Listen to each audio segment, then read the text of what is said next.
Good afternoon, guys. Hope you're doing well and you've survived the day and you had a wonderful weekend that you got outside and got some fresh air and enjoyed yourself. I spent most of my weekend hanging out at the park, keeping my social distancing, but just enjoying the beautiful weather and feeding the ducks and just relaxing. I did spend most of today sort of streamlining and tweaking social studies and language arts, so hopefully it'll be easier for you guys moving forward. A few housekeeping reminders. The conferences are on Canvas. You click on the conference link. There's no code. There's nothing except the link itself, so when it is the meeting time, you just click on it and you will automatically be added to the meeting. Please make sure you check the announcements, anything new, anything important that I think you should know.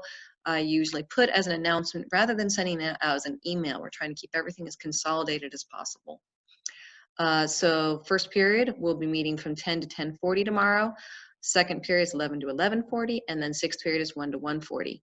And then for social studies, we're meeting on Thursday, 10 to 10:40 for third period, and 11 to 11:40 for fourth period.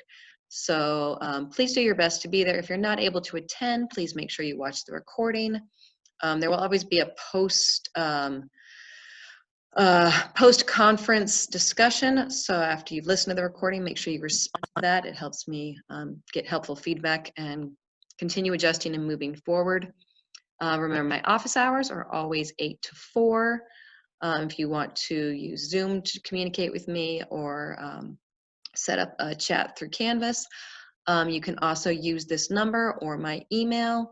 If you want to email me or text me pretty much anytime, preferably before 10, because usually I try to go to bed a little bit early. Quick reminder, when you are submitting your Flocabulary or your Newsela or your ReadWorks, there are 2 steps. And I'm going to post a video a little bit later to walk you through it if you've forgotten exactly what you need to do. But the main thing to remember is, especially with Flocabulary and ReadWorks, I know there are feedback questions. So when you click on the assignment, there's the text box where you give your indication that you completed the assignment. Also, give me that feedback saying, I did it, I've been accepting that, but in terms of actually following the directions, it's important that you complete all parts of the assignment. Please also remember to use the text box and the upload options that I've given through the cheat sheet and mentioned a few different times. Please try not to send it through the Canvas email or through the Gmail, because when you submit it through the assignment box, it automatically goes into the gradebook, and it's a much more efficient way for me to grade it and for you to get that feedback, and you don't run the risk of having late or missing assignments or anything like that. So just a little bit of housekeeping. I know we're getting more comfortable with it, but I'd really appreciate it. Okay, the second thing I wanted to bring up, I know a lot of people are feeling really overwhelmed and really challenged by all the websites and the passwords and keeping track of where they need to go, all the different links. And I really want to emphasize that I'd rather have quality over quantity. So I've spent a lot of time trying to research what I think are the best ways to proceed with the rest of the year. We have 6 weeks left. And so to help you better manage your time and focus on the quality piece, I chose to sort of narrow down the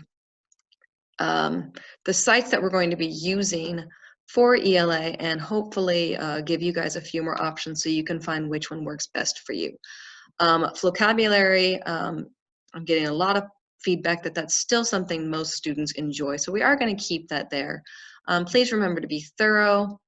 I'm going to post another video on how to do the flashcards in Flocabulary. It's completely optional, but just remember to be thorough and remember to actually follow the directions for that. I've gotten a lot of feedback that NoRedInk is not as helpful and often is even more confusing. So I know most of you are already using Khan Academy for math, and I believe even for science. So Khan Academy also has grammar and ELA resources. And there's another website that I really, really, really like. I recommended it even before we started doing our online classes, called IXL. It's similar to iReady in that there's differentiation, but I enjoy it even more because it's has a higher level of rigor. You can choose what grade level you would like to practice, and that allows you to choose the areas where you are struggling. You can take a diagnostic and it will recommend a path for you. And it's also something that I can track and give you feedback, and it even sends out certificates when you've reached a certain level of achievement, so that's kind of cool. The IXL information was emailed out to the email that was listed in Canvas, so if you don't get that or you didn't get that, please contact me. For Khan Academy, you do not need to create a new account, but these are the class codes for period 1, period 2 for language arts. For the informational text piece, I also want to give you options. There's ReadWorks, the articles of the day. You can choose any 3 that you want. You may also choose from Newsela, because many of you enjoyed the current events piece. And also the New York Times has an amazing link here that is specifically directed towards students, has articles of the day and Teens in the Times, which shows how young people are playing an active role in the movings and shakings of the world. So I'm going to have you choose 3 articles from any of these sources over the course of the week. And of course, when I say the week, the assignments are given out on Monday and are due the following Sunday. So hopefully that gives you enough time to sort of spread out your time and not feel overwhelmed. And for the literature piece, as you know, you have the option to choose a book for your Lit Circle, or those of you who opted for the honors option.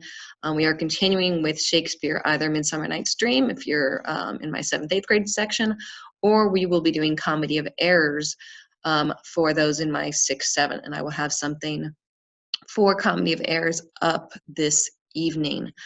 So for the Lit Circle, for both 6th through 8th, please complete the discussion question that's in the assignment by Tuesday night. For my honors class, I have Act 1, Scene 2 for Midsummer Night's Dream, and I will have Act 1, Scene 1 up for 6th and 7th grade. I hope that being able to have that differentiation will make things a little bit easier, have fewer websites to navigate, and having that full Monday to Sunday time frame will make you feel a little bit less rushed. That's at least the hope. Please continue to give me feedback if you are struggling, and I will do what I can to find that good balance of, you know, keeping you learning and keeping you enjoying learning, but also giving you time to relax, enjoy your family, and just take a deep breath during some of these confusing times. Anyway, I will have more information about the social studies shift tomorrow, so that you can ask me any questions for the Thursday meeting. And otherwise, I hope you guys have a great evening.